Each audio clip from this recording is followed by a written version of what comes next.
Hello friend, welcome to stat science classes. आज हम पढ़ने वाले क्लास 12 का चैप्टर नंबर हमारा ये 5 होगा और ये हम धमाकेदार एमसीक्यू को देखेंगे दोस्तों। तो चलिए दोस्तों, देर नहीं करते हैं, वीडियो को स्टार्ट करते हैं। चैप्टर का नाम है चुंबकत्व। चुंबकत्व दोस्तों ये चुंबक से रिलेटेड चैप्टर है। सबसे पहला हमारा सवाल है कि निर्वात में जो आपका निर्वात में चुंबकीय प्रवृत्ति का मान क्या होता है। तो निर्वात में चुंबकीय प्रवृत्ति का मान क्या होता है दोस्तों? शून्य होता है। निर्वात में मतलब, और निर्वात का मतलब ही दोस्तों शून्य होता है, याद रखिएगा। निर्वात का मतलब भी शून्य होता है और निर्वात में चुंबकीय प्रवृत्ति का मान भी क्या होता है? शून्य होता है। क्या होता है? शून्य होता है। निर्वात में चुंबकीय प्रवृत्ति का मान क्या होता है? शून्य होता है।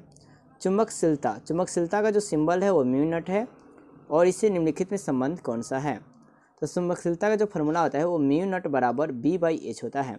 B का मतलब यहाँ पे चुंबकीय क्षेत्र तीव्रता है और H का मतलब चुंबकन तीव्रता है। H का मतलब क्या है? चुंबकन तीव्रता है। चुंबकन तीव्रता।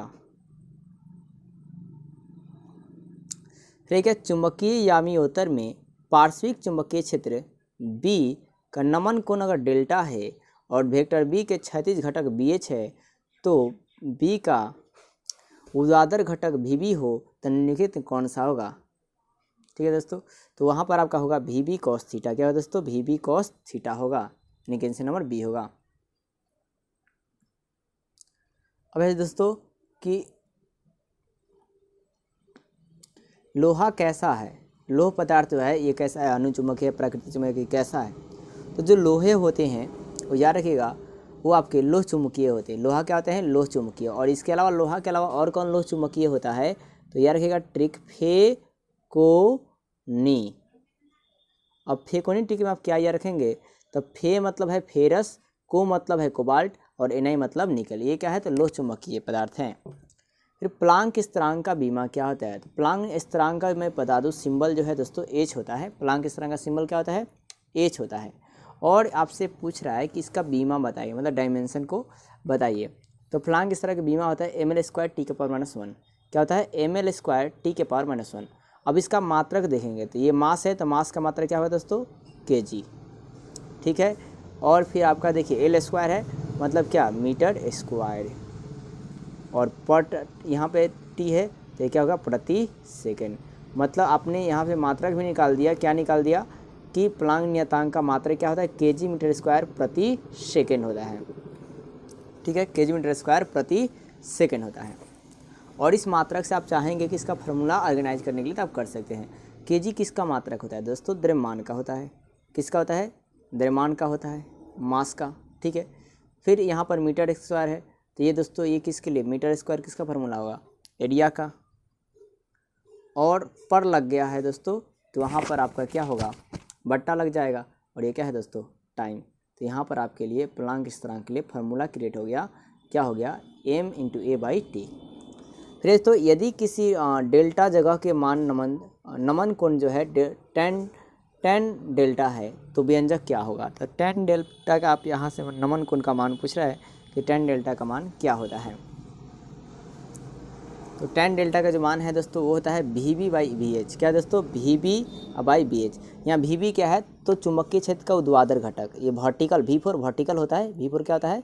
वर्टिकल होता है। ठीक है। और H4 हॉरिजॉन्टल। तो ये चुंबकीय क्षेत्र का ऊर्ध्वाधर घटक और ये चुंबकीय क्षेत्र का क्षैतिज घटक है। ठीक है। तो tan डेल्टा बराबर जो है वो क्या होता है? VB/BH होता है।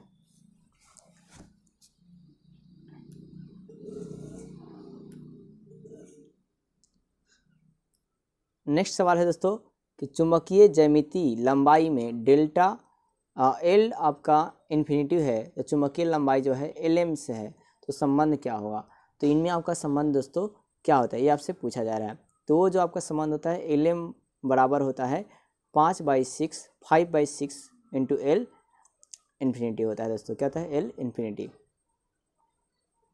नमन कोण का मान उत्तरी ध्रुव से विषुवत ध्रुव रेखा की ओर जाने पर, नमन कोण का मान अगर आप उत्तरी ध्रुव से विषुवत रेखा की ओर जाइएगा तो क्या होता है? ये आपसे पूछा जाता है।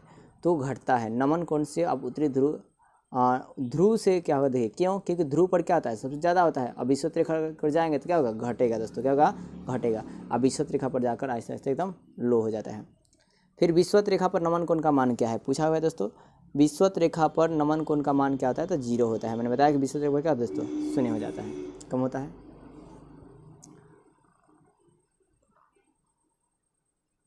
अब है कि एम चुंबकीय आघूर्ण वाले छड़ चुंबक के 2 समान टुकड़ों को तोड़ दिया जाता है तो नए टुकड़े का चुंबकीय आघूर्ण क्या होगा।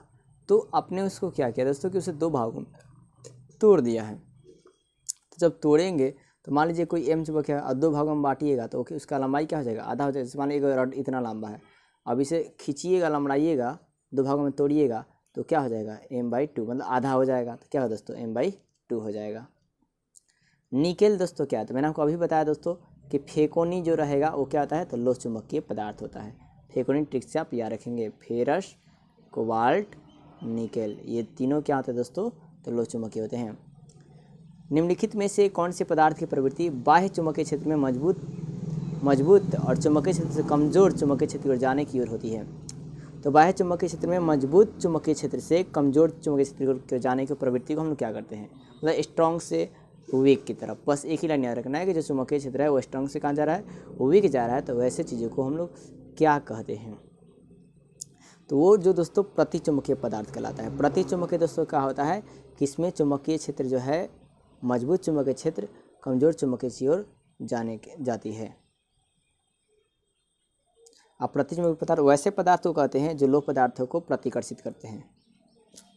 अब है दर्घ तल चालक तार की वृत्ताकार कुंडली पर रखा हुआ है तो इसकी ओर छड़ चुंबक लाया जा रहा है तो चुंबक के उत्तरी ध्रुव की ओर कुंडली की ओर चुंबक की तरफ देखने से प्रवाहित विद्युत धारा का दिशा क्या होती है। तो प्रवाहित विद्युत धारा की दिशा दोस्तों क्या होता है, ये आपसे पूछा जा रहा है। तो वो वामावर्त होती है दोस्तों, क्या होता है, वामावर्त होता है। प्रवाहित धारा दिशा क्या होता है, वामावर्त होता है। फिर एक सीधे चालक के छड़ के पूर्व पश्चिम की ओर क्षैतिज दिशा में स्थिर रखा गया है। एक सीधे चालक के छड़ को पूर्व पश्चिम में स्थिर रखा गया है तो गिरने पर छोड़ दिया जाए तो सिरों के बीच में विभवांतर क्या होगा, तो बढ़ जाएगा। क्या दोस्तों, बढ़ जाता है। सीधा अगर चालक है ऐसे, ठीक है, और इसे कहाँ दोस्तों, पूरब और पश्चिम में क्षैतिज रखा गया है। कैसे रखा है, क्षैतिज रखा गया है, और गिरने के लिए छोड़ दिया जाए तो इसका जो विभवांतर क्या होगा, तो बढ़ेगा। विभवांतर क्या होगा, बढ़ेगा। देखिए चुंबक के टैन ए और टैन बी में दूरी डी में चुंबकीय क्रमशः क्या होती है, ये सवाल है दोस्तों। यहाँ पर जो आपका है क्या, इसके लिए फार्मूला जो क्या आते हैं, तो ये आपका होता है b बराबर μ0/4π2md/d² -1 का स्क्वायर बाई होल स्क्वायर। अब b2 का है दोस्तों कि μ0/4π × d² प्लस 1 का स्क्वायर बटा में क्या दोस्तों, पावर में 3/2, यानी कि क्या हो दोस्तों, a। और m आपका यहाँ पे चुंबकीय आघूर्ण है, याद रखिएगा। μ0/4π जो है ये आपका बायसावर्त नियतांक है, इसका मान 10⁻⁷ होता है। फिर दोस्तों विद्युत चुंबकीय तरंग और विद्युतीय और चुंबकीय क्षेत्रों में कलांतर क्या होती है। विद्युत तरंगों में विद्युतीय और चुंबकीय क्षेत्र बीच के कलांतर क्या होता है, तो कलांतर दोस्तों π/2 होता है। π/2 मतलब कहने वाला दोस्तों कि पाई मतलब 80 डिग्री, तो π/2 में दोस्तों कितना, 90 डिग्री होता है। लोह चुंबकीय पदार्थ की चुंबकशीलता कितनी होती है। लोह चुंबकीय पदार्थों का चुंबकशीलता क्या होता है, तो दोस्तों 1 से ज़्यादा होता है। क्या होता है, 1 से ज़्यादा। मी मतलब चुंबकशीलता, और यहाँ पे क्या दोस्तों, 1 से ज़्यादा है। इसको क्या पढ़ेंगे, 1 से ज़्यादा, ये 1 से मतलब μ > 1। चुंबकशीलता का बीमा क्या होता है। चुंबकशीलता की जो डायमेंशन है वो दोस्तों क्या होती है, तो ml² ml/T⁻² और I⁻1 होता है। ml/T⁻² और I⁻1 होता है, यानी कि क्या दोस्तों, ये हो जाएगा। नेक्स्ट है दोस्तों पृथ्वी के चुंबकीय ध्रुवों की नति कोण क्या होते हैं। तो नति कोण का मान यहाँ सबसे पूछा जा रहा है, पृथ्वी ध्रुवों की नति कोण का मान कितना होता है, तो वो होता है दोस्तों नति कोण 90, 9 से 90, 9 से 90 डिग्री। अनुचुंबकीय पदार्थ जो है उसमें आपसे पूछा जा रहा है कि अनुचुंबकीय पदार्थ की प्रवृत्ति क्या होती है, किस पर निर्भर करती है, तो स्थिर रहती है। क्या दोस्तों, स्थिर मतलब नहीं बदलती है, कांस्टेंट होता है। ध्रुव प्रबलता के समय दोस्तों बहुत फेमस सवाल, देख लीजिए कितना बार पूछा गया है। तो ध्रुव प्रबलता कैसे मात्रक जो है वो क्या है दोस्तों, एम्पियर मीटर होता है। क्या होता है, एम्पियर मीटर। ध्रुव प्रबलता कैसे मात्रक, एम्पियर मीटर। अब है पृथ्वी के चुंबकीय क्षेत्र BH, चुंबकीय सुई की दोलन आवृत्ति n हो तो दोस्तों यहाँ पर आवृत्ति और आपसे चुंबकीय BH में संबंध को आपको बताना है कि क्या संबंध होते हैं। तो जो इस संबंध होता है दोस्तों वो होता है एन स्क्वायर, मतलब दोलन का वर्ग जो है वो क्षैतिज घटक के चुंबकीय क्षेत्र के क्षैतिज घटक से अनुपाती होता है। दोलन का जो वर्ग है वो चुंबकीय क्षेत्र के क्षैतिज घटक का होता है समानुपाती होता है, यानी कि बी। याद रखिए दोस्तों, दोलन का वर्ग एन क्या हो गया, दोलन है तो दोलन का वर्ग चुंबकीय क्षेत्र के क्षैतिज घटक के समानुपाती होता है। चुंबकीय क्षेत्र बी, चुंबकीय घूर्ण एम, धारा के पास द्वारा, तो पूछ रहा है कि बलाघूर्ण क्या होगा। तो बलाघूर्ण क्या हो, ये भी बहुत दोस्तों अच्छा सवाल है, ठीक है। तो ये होता है टाउ बराबर दोस्तों एम क्रॉस बी। क्या होता है टाउ बराबर क्या दोस्तों, बी क्रॉस एम, सॉरी क्या दोस्तों, बी क्रॉस क्या होता है, एम होता है। और इस क्रॉस के बदले में दोस्तों क्या लगाते हैं, रखिएगा क्रॉस के लिए साइन थीटा, अगर क्या रहेगा M B sine theta, tau बराबर एम बी साइन थीटा रहेगा, अगर ये नहीं रहेगा तो। छोटे चुंबक के लिए कौन सा सही है, छोटे चुंबक के लिए जो होते हैं उनके लिए कौन सा इसमें सबसे पूछा जा रहा है कि सही है। तो छोटे चुंबक दोस्तों कि बी अक्षीय बराबर होता है टू बी निरक्षीय, मतलब चुंबकीय क्षेत्र अक्षीय चुंबकीय क्षेत्र क्या होता है, अक्षीय चुंबकीय क्षेत्र वो क्या होता है यहाँ पर, अक्षीय चुंबकीय क्षेत्र वो निरक्षीय चुंबकीय क्षेत्र के दोगुने मान के क्या होता है, बराबर होता है, मतलब बी। फिर तो एक समान चुंबकीय क्षेत्र में दोलनशील चुंबक का आवर्तकाल का व्यंजक क्या होता है।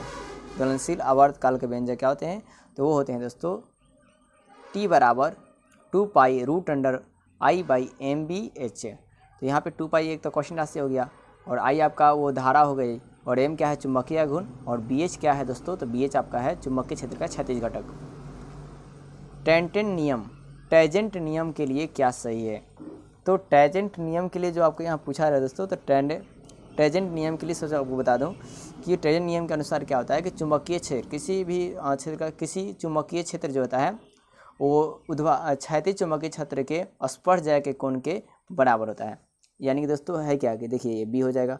अब इसी को पढ़ते हैं, टैंजेंट का नियम भी आप लिख सकते हैं। टैंजेंट के नियम के अनुसार किसी कुंडली का चुंबकीय क्षेत्र क्षैतिज चुंबकीय क्षेत्र के स्पर्शज्या के टैन थीटा मतलब स्पर्शज्या के बराबर होता है।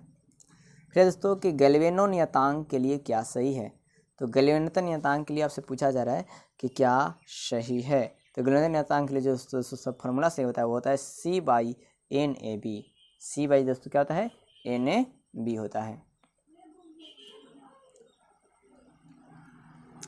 एक समान चुंबकीय क्षेत्र में चुंबक का विक्षेपण द्वारा किया गया कार्य जो है वो क्या होता है, तो जो कार्य तो होता है दोस्तों वो होता है W बराबर M B 1 minus cos theta होता है।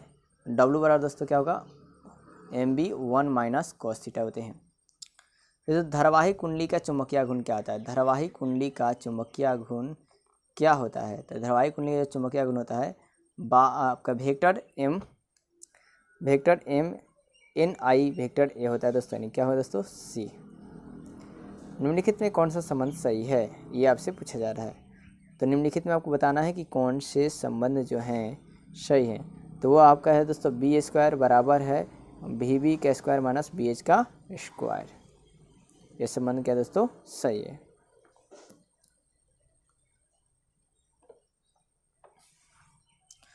तो दोस्तों उम्मीद करता हूँ कि आपको वीडियो समझ में आएगा, और प्लीज़ वीडियो अच्छी लगे तो प्लीज़ वीडियो को लाइक और सब्सक्राइब जरूर करें। दोस्तों एक मेरा सवाल है, क्यूरी ताप पर लोह चुंबकीय पदार्थ क्या होते हैं। क्यूरी